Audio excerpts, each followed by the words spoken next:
When you close your eyes and take a deep breath, something very subtle happens. You stop being the person rushing through the world, and you start becoming the space in which the world is rushing through you. That moment, that shift, is the beginning of awakening the 8th chakra in the Æthrian Path. Most people already know about the 7 chakras: the root, the sacral, the solar, the heart, the throat, the third eye, and the crown. But very few realize that there's another one, the invisible one. It's not inside your body, and yet it holds your entire body inside it. We call it the Aethra Chakra, the 8th chakra, the transparent field of pure consciousness. The root chakra at the base of your spine is where you first meet the earth. It's the foundation of your safety, your grounding, your belonging. Scientifically, this connects with your adrenal glands, your body's emergency power generators. When this chakra is balanced, you feel calm, stable, and clear. When blocked, you live in constant fear, as if the ground beneath your feet is uncertain. Before you can rise, you must first belong to the earth.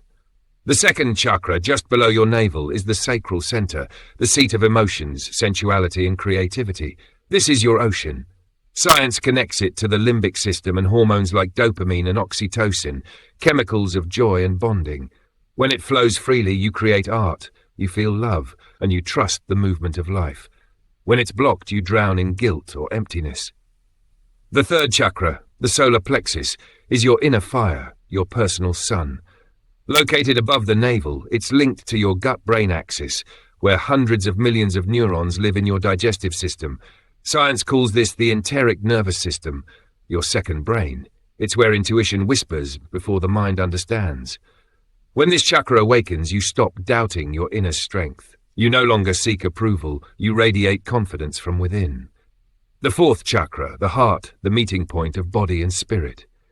It's not just about love for others, it's the bridge where self-love, forgiveness, and compassion awaken. Physiologically, it's linked to the vagus nerve, the great wandering nerve that connects breath, heart rhythm, and emotion. When the heart opens, the whole nervous system relaxes. Science calls it coherence. We call it grace. The 5th chakra, the throat, is the space of communication, vibration, and truth. It's linked to the thyroid gland, which controls metabolism and energy.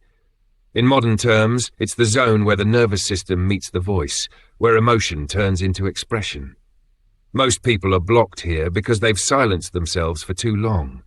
But when this chakra opens, your words become medicine. The 6th chakra, the third eye, the place between the eyebrows, is the seat of vision and insight. Linked to the pineal gland, which regulates sleep and circadian rhythm, this is where your mind learns to see beyond sight. When this chakra awakens, you begin to recognize patterns in your life. You realize nothing ever happens randomly. Everything spirals with reason. The 7th chakra, the crown, is not just the top of your head, it's the sky within you. Neuroscience shows that during deep meditation, the default mode network of the brain quiets down. That's the same network responsible for the sense of self. So when this chakra opens, the illusion of a separate I begins to fade. You no longer feel like a small being living inside a big world. You feel like the world itself breathing as you. This is the moment where thought dissolves into awareness, where meditation begins doing you. And beyond the crown, beyond all color and sound, lies the 8th chakra, the Aethra Chakra. This is the transparent field surrounding all the others, the field of infinite presence. If the first 7 are instruments, this 8th is the silence that allows the music to exist. Science calls it the biofield, the electromagnetic aura, or zero-point awareness. In physics, it's like the quantum vacuum, not empty but alive with infinite potential. When you awaken the 8th chakra, you don't gain something new. You simply remember what was always there. You realize that every breath you've ever taken, every thought you've ever had, every life you've ever lived, all existed within this same transparent awareness. It's not about escaping the world. It's about awakening within it, with open eyes and an open heart. The journey through the 7 chakras is the journey through your humanity. The awakening of the 8th is the beginning of your divinity. When the transparent chakra shines through you, you don't need to speak of awakening. Your presence itself becomes awakening. The Æthrian Path is not a religion. It's a remembrance. It's where science meets silence, and breath becomes the bridge between the known and the infinite. When you awaken the Aethra Chakra, you don't become light. You realize you already are.